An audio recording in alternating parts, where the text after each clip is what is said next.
Nick just said in my ear, it's a great take. Does anybody know anything when it comes to what the Patriots are doing? Does anybody have any clue? There's nothing to see here, unless there's a lot to see here. Would he take the job? I don't know. Is the job available? Maybe. Maybe not. Unless it isn't. Could be. It's moot with Mike Vrabel and New England right now. Unless it's not. Unless it's not. Thank you, Schefter. Well, that clears it up. That's why we're asking. Yeah. That's That the was question. Adam Schefter yesterday on WEEI Afternoons. He makes his weekly appearance That's here. pretty wild. Check that out on the Odyssey app. But he's like, if it's bad the next 3 weeks, it's like, can't we kind of predict that it will be bad? So this is the relevant piece of that clip to me. The more rest of it's very likely funny. than not, then it's going to be bad. If it goes bad, they're 2 touchdown underdogs this week. It's probably going to go bad. They have 2 games with the best team in football, and then one with the Chargers, who's another playoff team. So, okay, yeah, and they're going to have to fight for their playoff spot, which is bad news for the Patriots. Yeah. So, yeah, it's probably going to go bad. And Schefter is saying, well, if it goes badly, moot. Then I think, it makes sense that Vrabel would be a candidate there. He knows the crafts and this and that. Wow. Well, that to me is the relevant piece. And it's the second week in a row or the second time in the last 3 weeks, Schefter's not coming on and going, well, yeah, Mayo's back. I mean, he deserves a second year. That's true. You remember how adamant he was about the Jimmy Garoppolo trade? Now, look, he was wrong about that. Well, he wasn't. He didn't get traded for 4 first-round picks. Well, he went for a second. It's a good point. Moot, unless it's not. He was, but the idea that Schefter is not coming out and saying, no, there's no way they're going to move on from him. He deserves a second year. Yeah, no, it's a possibility. I never thought it was going to be a possibility, and just the way the season is played out, I think that you have to at least open the door to it. I want to get into the Vrabel piece coming up. Right. Bedard is reporting that Vrabel would be interested in. I'm sorry. Curran said that. No. Curran said Vrabel would have interest in the job. Oh. Bedard was asked about that on his podcast by our buddy Nick Cattles. Okay. And he said, well, yeah, definitely he would have interest, and he'd be interested in bringing Josh McDaniels with him. I think a lot of fans would want that. Do you want that? No, I told you I want Ben Johnson. Okay, I don't think that's likely. Let me rephrase. Okay. So Ben Johnson does feel like no offense to your plan yesterday. It does feel like a bit of a pipe dream. All right, well, dream big. Okay, fine. Vrabel, where would Vrabel be on your coaching list? Is Vrabel next for you after Ben Johnson? No. Okay, me either. Liam Cohen is a good one. I'm not even anti Cliff Kingsbury. Oh yeah, I want offense. You do like Kingsbury. Give me offense. Let's say it is Vrabel. I don't want Josh McDaniels. I'd rather have Arthur Smith. Great one. Who's worked with Vrabel. Now, I don't know if that's a lateral move for Smith. I don't know if he would take that, but I would rather that. I'd rather have Arthur Smith. I'd definitely rather have Dayball. I don't want Josh McDaniels back. Dayball I would do. Dayball I would 100% because of his work with Josh Allen. I would take Brian Dayball in a second. Was that that was Wiggy's plan, right? Brian Dayball as offensive coordinator? I'm in on that. No, I'm good with Josh McDaniels. How many times do you need to have Josh McDaniels back? Yeah, and that'd be a record, wouldn't it? Again, how many places has he burned bridges where the players loathe him? Oh, he is hated by the Raiders and the Broncos. And the Colts. And the Colts, right. He backed out of that one. Yeah, and I held that against him big time. I think that is really embarrassing. So I'm not trying to go back with that. Oh, you got a lot out of Mac Jones as a rookie. Yeah. I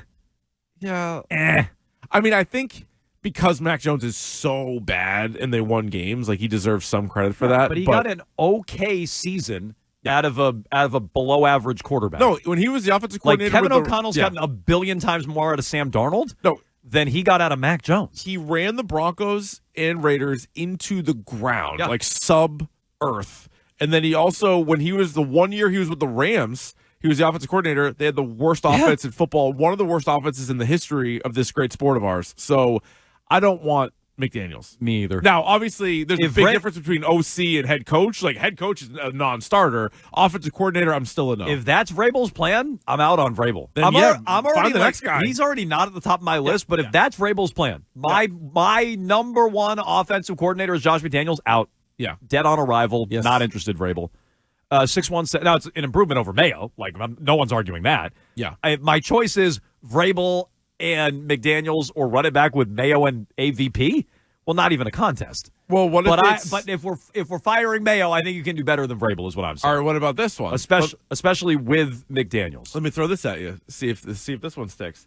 If Mayo is still the head coach, I know not your call or my call, but let's just say he is.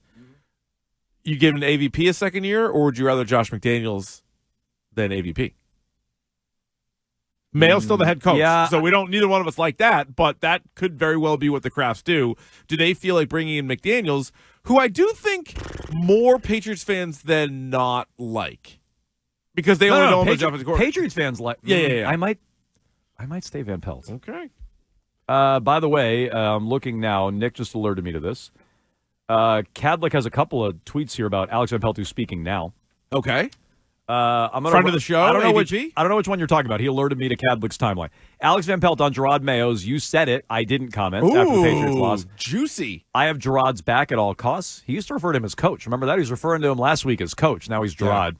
Maybe there's a change. I like there. at all costs, which he knows means also his job.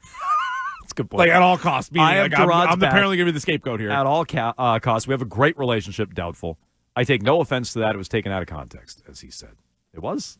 No, it was not. Yeah, I don't think a lot that of was things taken out of context down there. Follow up. They need to put Marcus Jones thing out of context. Mayo press conferences in context. Yeah. Maybe what it was taken out of context. What context are we supposed to put that in? It was taken out of context. You said it, I didn't. No, he ripped you for not calling any Drake Maye runs. Please.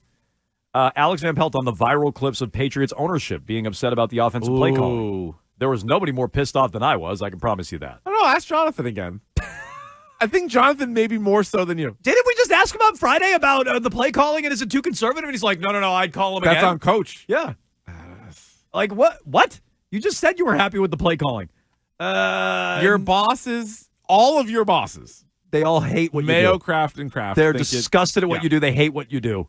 Even though in reality, you're doing a better job than they are. No one's more pissed off than you are, and you told us on Friday you actually like the play calls. Look, guys, they just didn't work. It starts with me, but it actually ends with coach. One more? Coach says. One more, and tell me if I'm missing anything, Nick. Because, again, Van Pelt is talking as we speak. Are you avoiding using Drake Maye on quarterback sneaks? Oh, my God. He says it's the one. It's about keeping him out of harm's way and getting him through these last 3 games healthy. So he is. But is that... I kind of like a Drake Maye anytime touchdown prop. Maybe I don't now. I feel like they're going to do it because there's so much talk about him not running that aren't they going to run him a little bit more? But he didn't score on a designed run he ran it in last week. It wasn't a designed run. But part of my thinking was there's been so much talk about him not running or that they're going to do it to prove a point. Yes. I see what you're saying. Yeah. So I thought they were going to go the other way. Be like, oh, yeah? Yeah. I don't know. If AVP says they're avoiding using Drake Maye on sneaks, then I don't think they're having designed runs for him either. Okay. But again, he can scramble. He can. No, I mean, I think I might still bet that just because he can scoot and the Bills might have everything else covered. But yeah, I mean, he's on the hot seat too, and maybe not for all the right reasons, but he's definitely on the hot seat. Oh, for sure. I want to hear piping hot. I want to hear that, and we don't need it now. I'm not saying pull it now, Nick, but we'll listen to it later on in the show.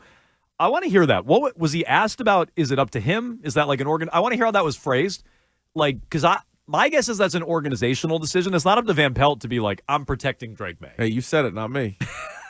That makes it sound like Mayo has given the green light. Mayo also said on the Greg Hill show. Well, that's what Mayo Monday, makes it sound like, no, but I don't believe that. But maybe I'm wrong. I mean, the way Van Pelt answered it in the tweet from Cadlick that we're reading, that makes it sound like he's kind of sticking his neck out to save Drake Maye, and that's not what I think it is. But I'd be curious to hear that full exchange. Well, they asked him Monday about the quarterback sneaks and like the concussion and all that stuff, and he basically gave it the green light. He's like, no, he can do it. So that kind of went back on Van Pelt, I feel like. Drake Maye was basically asking to. He's like, I'm a big dude. I was good at it in college. He was Haas of the week. Do you guys think that's Van Pelt's call to be like, we're not running him? Like everybody else in the organization is like, do it. And he's like, no, we're going to save him. I don't think it's that at all. No. Although I don't even think Van Pelt wanted to play him from Jump Street. Oh, good point. Fair point. But so, again, he was asked about the you said it, I didn't comments. He's got Gerard's back. He's not coach anymore. He's Gerard. I find something noteworthy there. No, that's something. But it was taken out of context. He's the most pissed off about the play calling, not Robert and Jonathan, despite what you might have seen. Yeah, I think it might be Jonathan. And he's keeping Drake Maye out of harm's way on these sneaks. That's the newsiest stuff from Van Pelt as he speaks. Like, he's saying basically keep him healthy is the biggest goal for the final 3 weeks. Like, that's kind of what he said, right? Like, the most important thing. Yeah. Like, that's a given with every player all the time. Nobody wants any player to ever get hurt. Right. So is the goal the final 3 weeks, like, just get through healthy?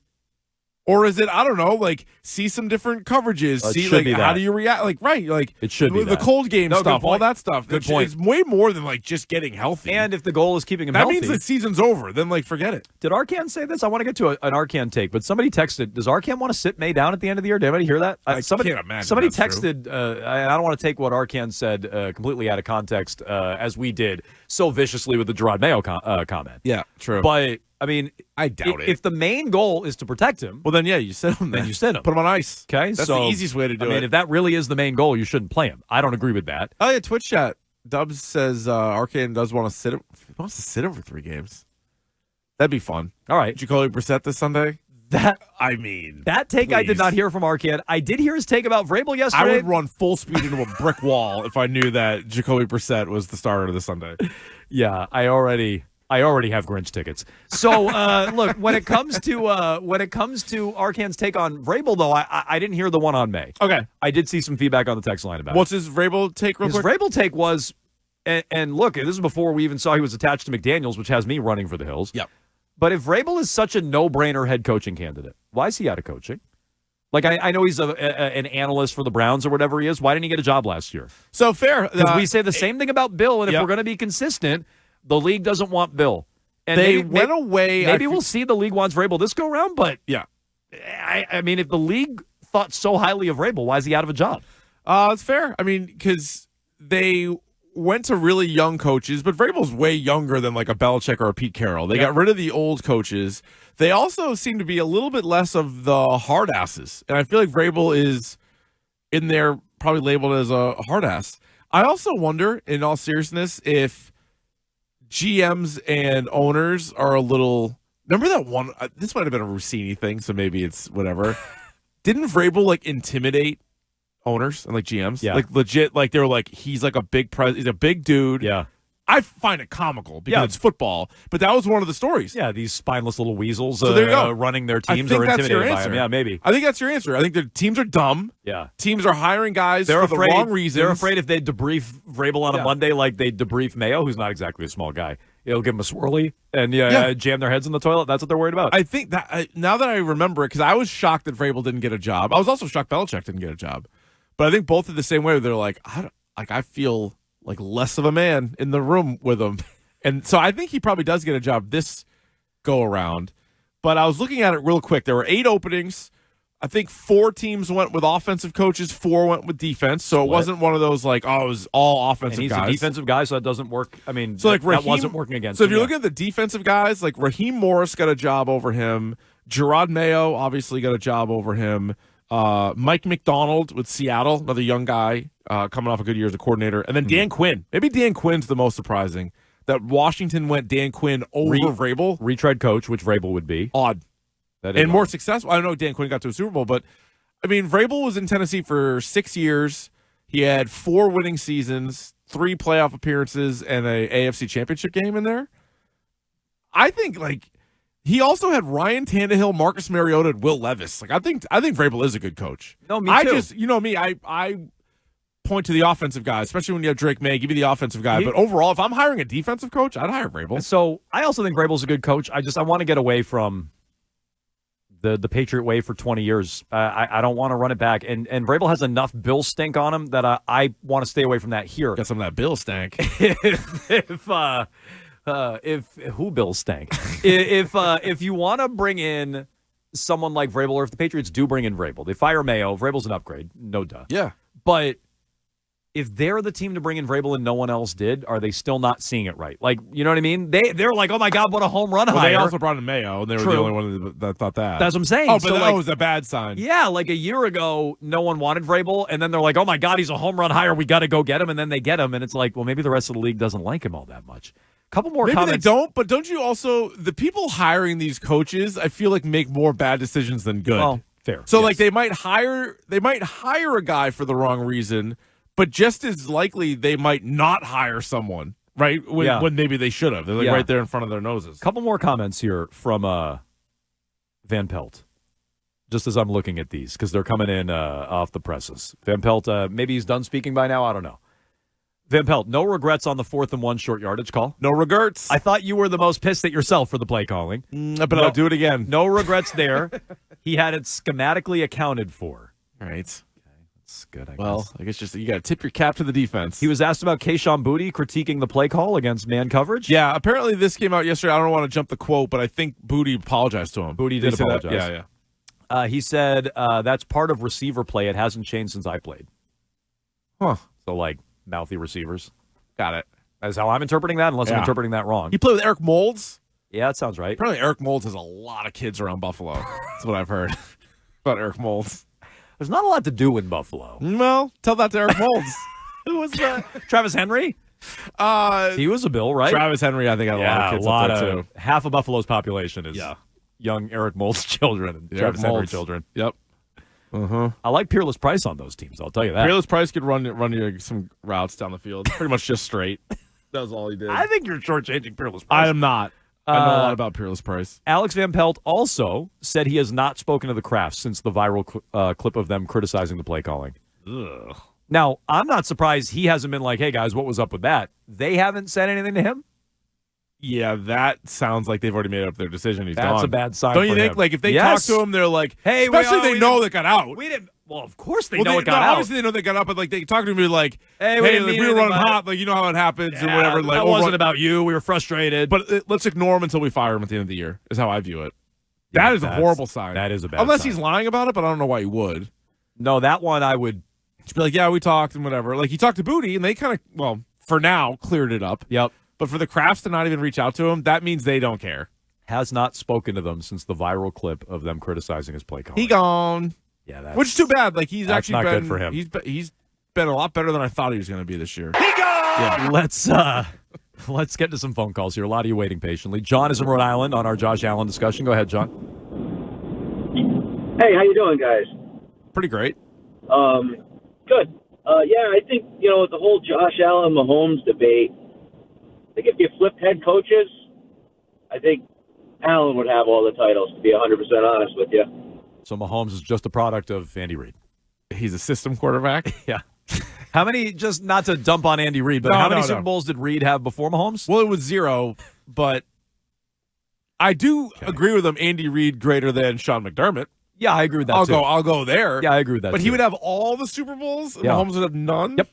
That's what the caller said. It's a take, and that's why sports radio was invented. Mm-hmm. You can get in there, you get your take, you fire one off like that, and see how it goes. I disagree. I think Mahomes would have won with other quarterbacks. Me too. Other coaches. Would if you did flip him, though, would Allen have one by now? Maybe. Yeah. If Allen were the Chiefs quarterback and he started with Tyreek Hill or something like that? Maybe. Sure. Maybe. Sure. Sorja in Mansfield always has takes. Go ahead, Sorja. Sorja.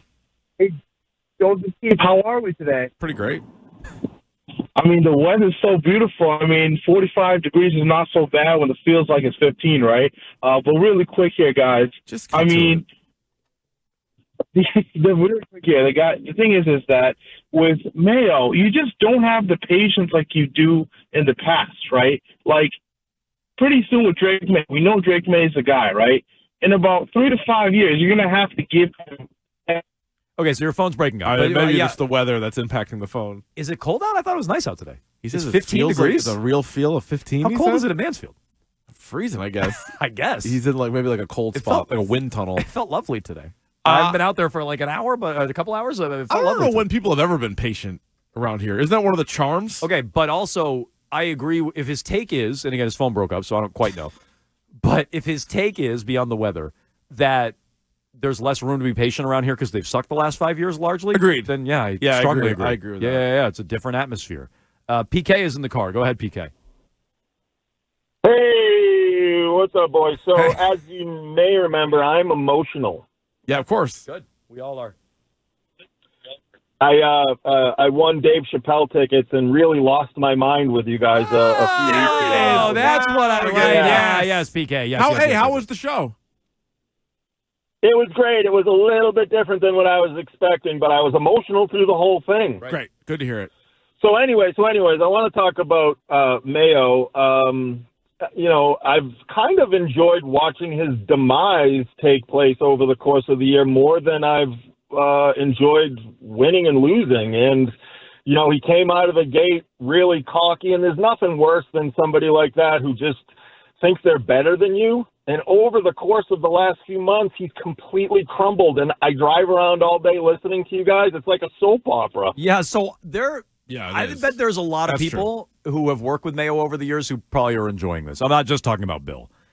I'm talking about, the Bill O'Briens of the world, who I bet didn't love Gerard Mayo sitting in meetings last year, according to Greg Bedard, saying, no, we're good on our side of the ball. What are you guys doing over there? Clean up the offense. Yeah, well, he's walking around with a baseball bat in the meetings knowing he's the next guy. Yeah. I bet there's a lot of people he worked with over the years that aren't upset about how much of a cluster this has been. And Bill's enjoying the crap out of it.